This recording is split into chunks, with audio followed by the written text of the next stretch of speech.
I stood in my kitchen, coffee growing cold in my hands, staring at my phone's bright screen. Instagram stories flashed by, balloons, smiling faces, custom t-shirts with Diana's 60th celebration printed in gold. My mother's birthday party was in full swing, and I wasn't there. Not because I couldn't make it, but because I wasn't invited. 45 people packed into our family home. Cousins I hadn't seen in years, aunts, uncles, even my mother's old college roommate. Everyone was there. Everyone except me. My sister Emma's voice carried through a video clip. "Mom, make a wish." The camera panned across familiar faces. Dad BB proudly, my younger brother Mike with his new wife, Emma's husband lifting their toddler to see the candles. Then came the slideshow, projected onto the living room wall. Family photos spanning decades, carefully curated to erase any trace of my existence. I zoomed in on one particular photo. It was from last Christmas, originally featuring all 4 of us siblings. Now it was cropped, showing only Emma, Mike, and our youngest sister Sarah. I had been digitally removed, like a mistake they needed to correct. My hands shook as I set down my coffee. The bitter irony wasn't lost on me. The house they were celebrating in. I paid the mortgage. The catering spread across that table, my credit card. The new furniture they were all lounging on, another loan they'd never repay. For years, I'd been their safety net. The responsible eldest daughter who had money to spare. Every financial emergency landed in my lap. Emma's wedding venue deposit, Mike's car repairs, Sarah's college textbooks. Mom and Dad's perpetual home improvements. I never said no. Family helps family, right? My phone buzzed. A text from Sarah. "Mom's crying because you couldn't make it. She misses you." Couldn't make it? I hadn't even known about it. I typed back, "Interesting, since no one bothered to invite me." 3 dots appeared, disappeared, appeared again. Finally. Oh, I thought Emma was handling the invitations. Of course she was. Emma, the perfect daughter who'd taken my place. Emma, who never missed an opportunity to remind everyone how unreliable I was, how I thought I was better than them because I had a fancy job. I opened my banking app, looking at the recurring transfers, mortgage payment to my parents, $2,400 monthly. Emma's car insurance, $180. Sarah's student loan payments, $350. Credit card payments I'd been making for all of them. Various amounts, all substantial. Another Instagram notification popped up. Emma posted a group photo, everyone wearing those matching t-shirts. The caption read, "Perfect family celebration for the perfect mom." Hashtag list, hashtag family first. Family first. Right. I thought about all the times I'd needed them. When I worked overtime for months to afford helping with Emma's wedding, and she complained I was too busy to help with planning. When I got promoted to senior financial analyst and Mom said I was showing off by mentioning it at dinner. When I bought my condo, and Dad suggested I was selfish for not buying a bigger place where Sarah could live with me while attending college. My fingers moved across the banking app almost on autopilot. First, I canceled all recurring transfers. Every single one. Then I logged into the joint account I foolishly set up with my parents for emergencies. $47,000. My money, accumulated over years of their small withdrawals for necessary expenses. I transferred it all to my private account. Next came the credit cards. I'd been added as the primary account holder on several of their cards to help build their credit. I called the bank. "I need to remove myself from these accounts and cancel any cards issued under my name." The customer service representative was efficient. "Of course, Ms. Anderson. I should warn you that this will likely result in the accounts being closed due to insufficient credit history of the other cardholders." I understand. My hands weren't shaking anymore. I felt calm, eerily so, as I systematically dismantled the financial web they'd wrapped around me. Another video appeared on Instagram. Mom opening presents. "Look what Emma got me." She held up an expensive designer handbag, the same one I'd mentioned buying for her birthday 3 months ago. The one that had been sitting wrapped in my closet, waiting for today. I opened my email and began typing. "Dear Mr. Harrison, as discussed during our meeting last week, I'd like to proceed with the audit of all financial transactions related to the Anderson family property and associated accounts. The family accountant had been warning me for years about the tangled mess of my family's finances. Now it was time to untangle everything." My phone started ringing. "Emma," I declined the call. Another text from Sarah. Hey, did you just cancel your credit card? Mom's card got declined when she tried to pay the caterer. I didn't respond. Instead, I walked to my closet and pulled out the designer handbag I'd bought for Mom. The gift receipt was still tucked inside. I'd return it tomorrow. The calls started coming faster now. Mom, Dad, Emma again. Each one declined. Their voicemails piled up, but I didn't listen. I already knew what they'd say. How could you do this? We're family. We need that money. I poured myself a fresh cup of coffee and sat down at my computer. Time to go through my records. Every loan, every transfer, every small favor they'd asked for over the years. It was all documented, spreadsheets being one thing my job had taught me to maintain meticulously. The total made me feel sick. $342,876.42 over the past 5 years alone. Down payments, car loans, credit card bills, home repairs, vacations they couldn't afford but took anyway. All while they smiled to my face and erased me from family photos. My phone buzzed with a text from Mike. Whatever Emma did, don't take it out on Mom. It's her birthday. I laughed out loud at that. Of course they'd assume this was about Emma. It was never about their actions, always about my reactions.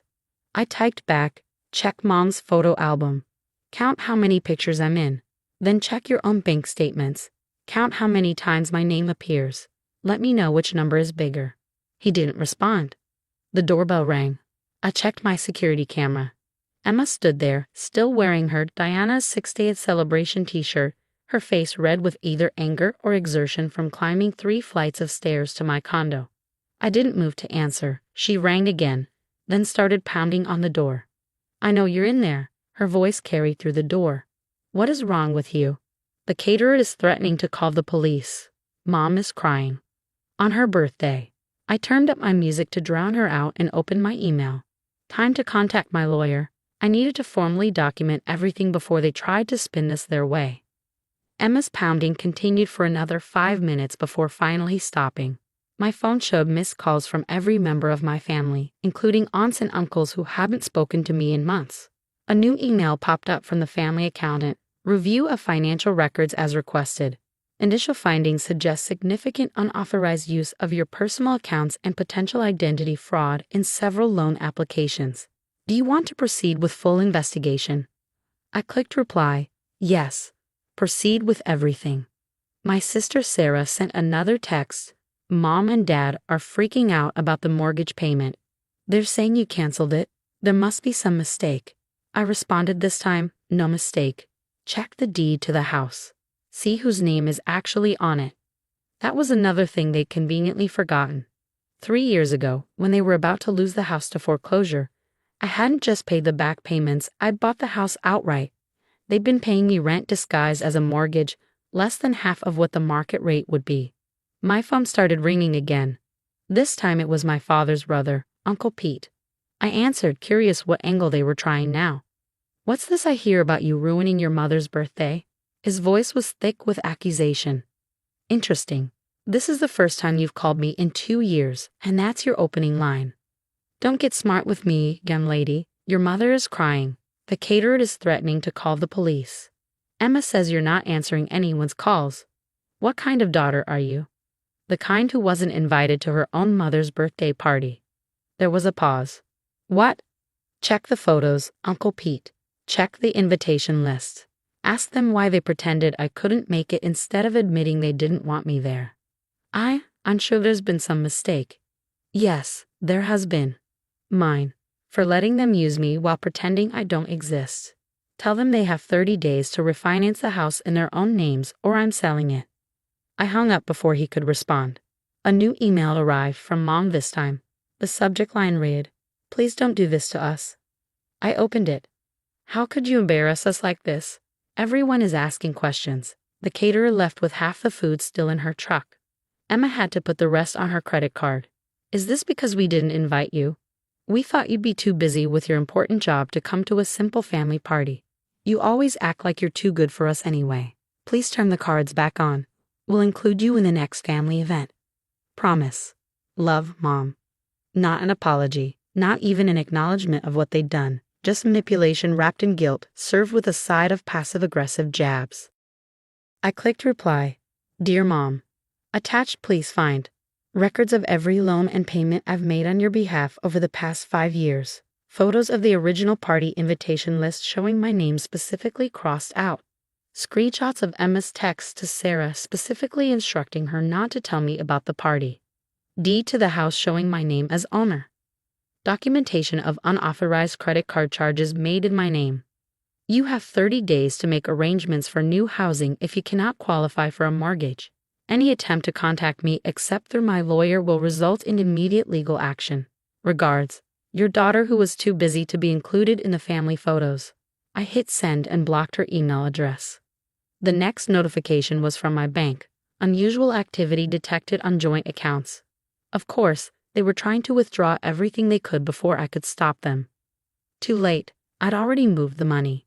My security camera showed more family members arriving at my door. Mom and Dad this time, with Emma still there.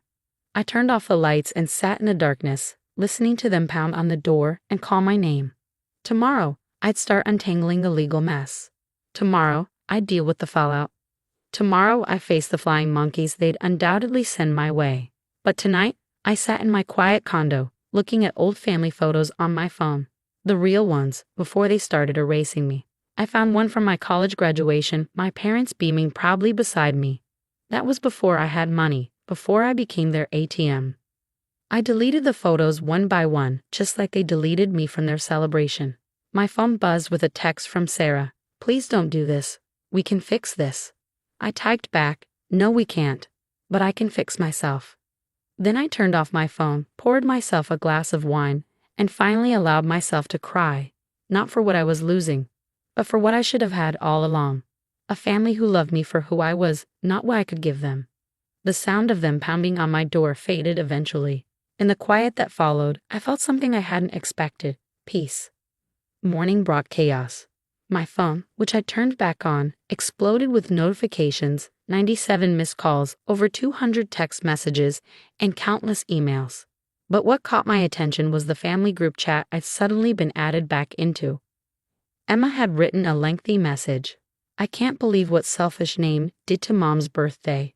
She's always been jealous of our family's closeness, and now she's trying to tear us apart because she wasn't invited to one party. Mom and Dad gave her everything, and this is how she repays them, by threatening to make them homeless. The responses flooded in. Mike, this is low even for her.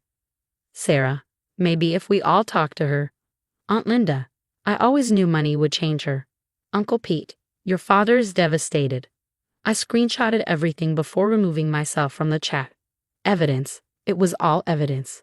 The email from my lawyer arrived at 9 a.m. Documentation received. Initial review suggests multiple instances of financial abuse and potential fraud. Recommend immediate cease and desist letter to all parties. Available to meet at 2 p.m. to discuss strategy. I confirmed the appointment and headed to work. The security guard at my office building stopped me at the entrance. Ms. Anderson, your family members have been trying to get in since morning. I've turned them away, but they're persistent. I thanked him and took the elevator to my floor. Through the glass walls of my office, I could see my assistant looking uncomfortable. Your mother called 17 times, he said as I walked in. And your sister, Emma, I think she's been emailing every 10 minutes demanding your schedule. Block all their numbers, I instructed. Any emails from Anderson family members go straight to spam.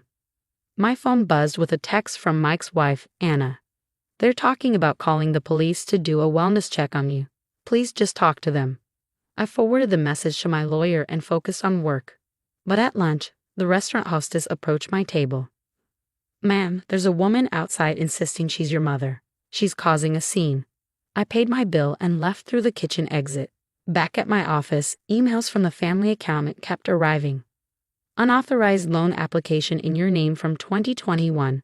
$50,000. Credit card opened using your SSN without consent. 2022. Multiple unauthorized transfers from joint account to Emma Anderson. Total $67,000. Each revelation strengthened my resolve. Years of financial abuse wrapped in the pretty package of family obligation. At 2 p.m., I sat in my lawyer's office, watching her face as she reviewed the documents. This is extensive, she said finally. They've basically been using you as their private bank, often without your direct knowledge. The unauthorized loans alone. I want it all to stop, I said firmly. The house, the accounts, everything. She nodded. We'll start with a cease and desist letter, then a formal eviction notice for the house. Given the evidence of fraud, we could pursue criminal charges. Not yet, I decided. Let's see how they respond first. By evening, the cease and desist letters had been delivered. The family group chat I'd been re-added to exploded again. Emma, she's sending a DWERs after us now. Dad, after everything we've done for her. Mom, my heart can't take this betrayal. Then came the flying monkeys. Friends I hadn't heard from in years suddenly messaged, your poor mother is heartbroken. How could you do this to your family? They're saying you've lost your mind. I blocked them all. Sarah tried a different approach. Remember when we were kids, and you promised to always take care of me? What happened to that, sister? I replied, she grew up and realized that taking care of you doesn't mean letting you take advantage of her. The security camera alert showed more family members at my door. This time it brought reinforcements, family friends, church members, even my mother's therapist. We're here to help you understand the pain you're causing, the therapist called through the door. Your family is worried about your mental state. I recorded everything. More evidence of harassment. My phone rang, a number I didn't recognize. Against my better judgment, I answered. Hello. Your mother is in the hospital, Emma said. Her blood pressure spiked so high they're worried about a stroke. Are you happy now? I ended the call and immediately emailed my lawyer. They're trying medical guilt trips now. What's our next move? She responded quickly.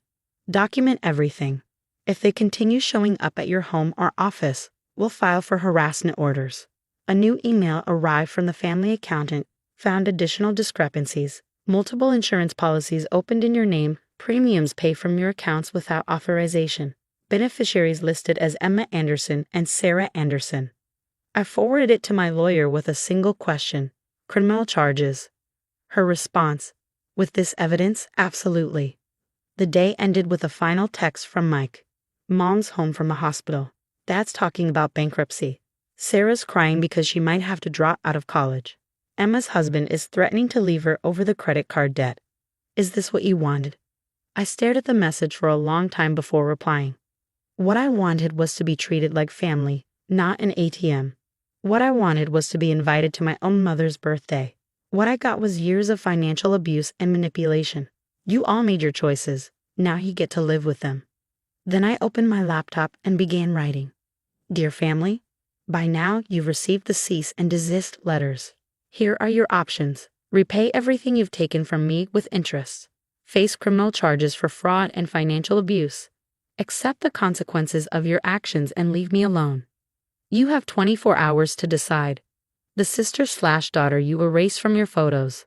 I hit send and turned off my phone.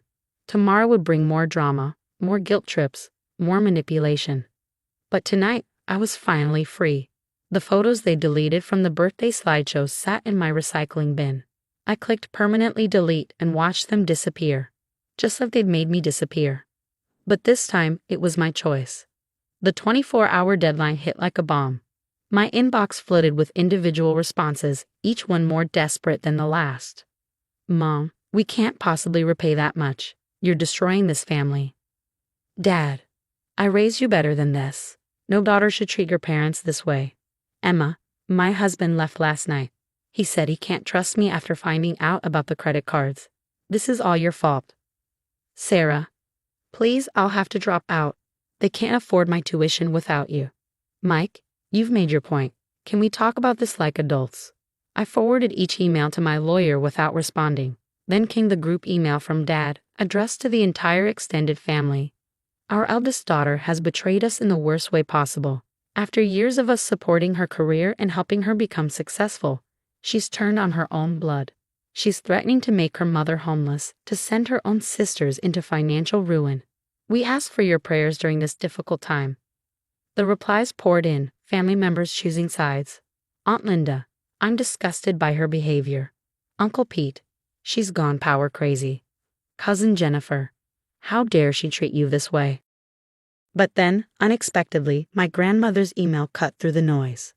Stop lying, Diana. I've watched you take advantage of that girl for years. Every time she got ahead, you found a way to pull her back. When she bought her condo, you guilted her about not buying a bigger place for Sarah. When she got promoted, you called her stuck-up. When she helped pay for Emma's wedding, you acted like she owed it to you. I stayed quiet too long. Not anymore. The family chat exploded. Mom, Mother, how could you? Emma, Grandma doesn't know what she's talking about. Dad, this is family business. Grandma wasn't finished. I have copies of checks she wrote for all of you. Dates, amounts, everything. Should I share those too? Silence fell in the chat. Then my phone rang. Grandma's number. I answered. I should have spoken up sooner, she said without preamble.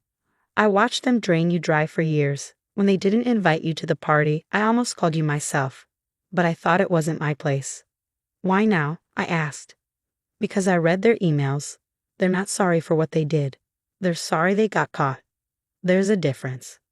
After we hung up, I checked my security camera. The usual crowd was gathering outside my door, but this time something was different. A police car pulled up. Through my camera's microphone, I heard Emma's voice. She's mentally unstable.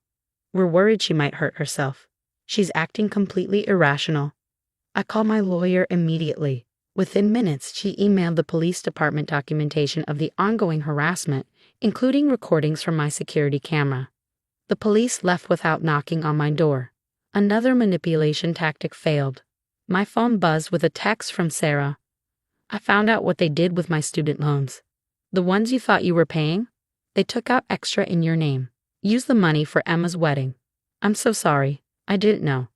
Finally, someone telling the truth. I replied, meet me tomorrow. Just you. We'll talk about your options. The response was immediate. They'll be angry if I see you alone. Are you an adult or not? Your choice. Hours passed. My email notification chimed. The family accountant. Complete audit finished. Total unauthorized transactions. $567,932.44. Multiple instances of identity theft identified. Recommend immediate legal action. I forwarded it to my lawyer with one word. Proceed. The cease and desist deadline was approaching.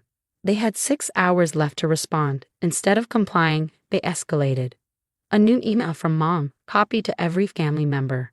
Since our ungrateful daughter insists on destroying this family, I have no choice but to reveal the truth. She's always been troubled, jealous of her siblings' success.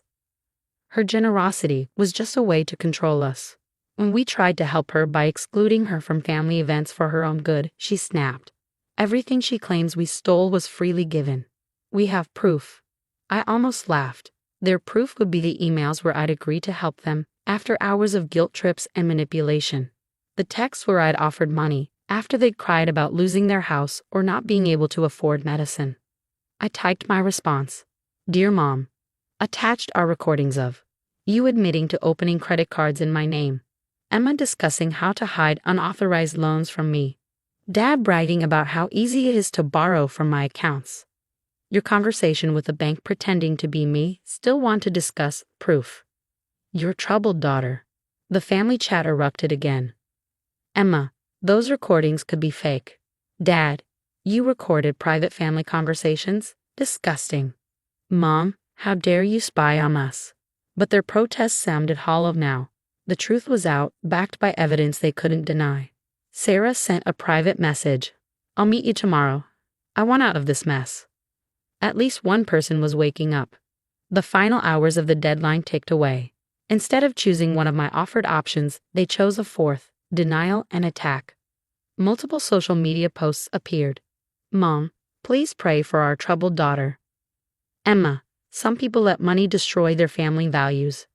Dad, the pain of having a child turn against you. I documented everything, then deactivated all my social media accounts. Let them shout into the void. As midnight approached, my lawyer sent one last email. Criminal charges prepared. Filing first thing tomorrow unless they comply. Last chance to reconsider. I replied, file everything. It's time they learned actions have consequences. The security camera showed my family finally leaving my doorstep, defeated for now. But I knew tomorrow would bring new battles. I opened my laptop and began typing. Dear Sarah, meet me at 10 a.m. at my lawyer's office. Bring your financial documents. If you're serious about getting out, I'll help, but this is your only chance. Your sister. Then I turned off my phone, made a cup of tea, and sat by my window. The night was quiet, but I knew it was just the calm before the storm. Tomorrow, everything would change. Criminal charges would be filed. The family's financial house of cards would finally collapse. And maybe, just maybe, one sister would choose truth over manipulation. I was ready for whatever came next. Because this time, I wasn't their ATM. I was their wake-up call. The morning of the criminal charges brought unexpected clarity. Sarah was waiting at my lawyer's office, pale but determined, clutching a folder of documents. They're panicking, she said as soon as I walked in. Dad's talking about fleeing to Mexico. Mom's already moved money from their accounts. Emma, she paused, Emma's telling everyone you're having a mental breakdown. My lawyer spread the new documents across her desk. Sarah's hands shook as she pointed to various papers. They used my name too. Student loans I never knew about, credit cards I never saw. They said it was all for my education, but it went to Emma. I finished. The pattern was familiar. The criminal complaint was filed by noon. By 12:30, my phone exploded with notifications. The family had received the official notice. Mom's text came first. How could you do this to your own parents? They'll arrest us. Then Dad. No daughter of mine would send her parents to jail. You're dead to us. Emma's was the most dramatic. My children will never know they had an aunt. You're destroying lives. But something had shifted. The extended family's responses weren't what they expected. Aunt Linda, Diana, how could you steal from your own daughter? Uncle Pete, brother, what have you done? Cousin Jennifer, this is criminal. I can't support this. The facade was cracking. I sat with Sarah in my condo that evening, watching the chaos unfold. She'd chosen to stay with me after showing her own evidence to the police. They're being arrested tomorrow, she whispered, staring at her phone. Mom, Dad, and Emma. All of them. I nodded, feeling strangely empty. They had choices, multiple chances to make this right. I keep thinking about that birthday party, Sarah continued.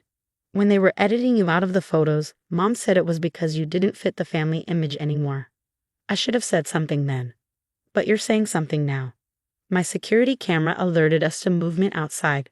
Emma stood there, mascara running down her face. Please. She screamed at the door. They're going to arrest me. My kids? I'll lose my kids. Sarah moved to get up, but I caught her arm. Don't, she made her choices. We watched through the camera as Emma slid down the wall, sobbing. I'm sorry, I'm so sorry, just tell them to stop. But sorry wasn't enough anymore. The police arrived within minutes. Someone had reported a disturbance. As they led Emma away, her eyes found my security camera. I really am sorry, she whispered. The next morning's news had already picked up the story. Local family arrested in major financial fraud case. The article detailed years of systematic abuse, unauthorized loans, and identity theft. Our family name was splashed across headlines. Sarah read it with tears in her eyes. What happens now? Now they face consequences, I said, pouring us both coffee. Real ones. Not just empty threats. My phone rang. Grandma again. They're blaming me, she said without preamble. Saying I turned you against them. But you know what? Let them. Sometimes family needs a hard truth. The arrest made everything real. Mom and Dad were processed first, then Emma. Their mugshots would become public record. Their crimes documented forever. Mike called later that day. I had no idea. I mean, I knew they relied on you, but this? The fraud? The identity theft? Why didn't you tell me? Would you have believed me over them? His silence was answer enough. A week later, Sarah and I sat in my living room, watching the sun set over the city. She'd enrolled in a different college, one she could afford with legitimate loans in her own name. I'd helped her set up independent bank accounts and taught her about financial security. They're saying they did it all for family, she said, scrolling through messages from relatives. That everything they took was to keep the family together. I showed her my latest email from the prosecutor's office. Multiple charges filed. Evidence substantial. Minimum sentence recommendations. That's not family, I said quietly. That's exploitation dressed up as love. The final notification came from my lawyer. asset recovery process beginning, estimated restitution. But it wasn't about the money anymore. It never really was. It was about truth, about consequences, about breaking cycles of abuse hidden behind the word family. Sarah looked at me, really looked at me, maybe for the first time. "Thank you," she said, "for being strong enough to stop this, for showing me there's another way." I hugged her, feeling the weight of years lifting. One sister saved, one truth revealed, one future reclaimed. Outside, the city lights began to twinkle.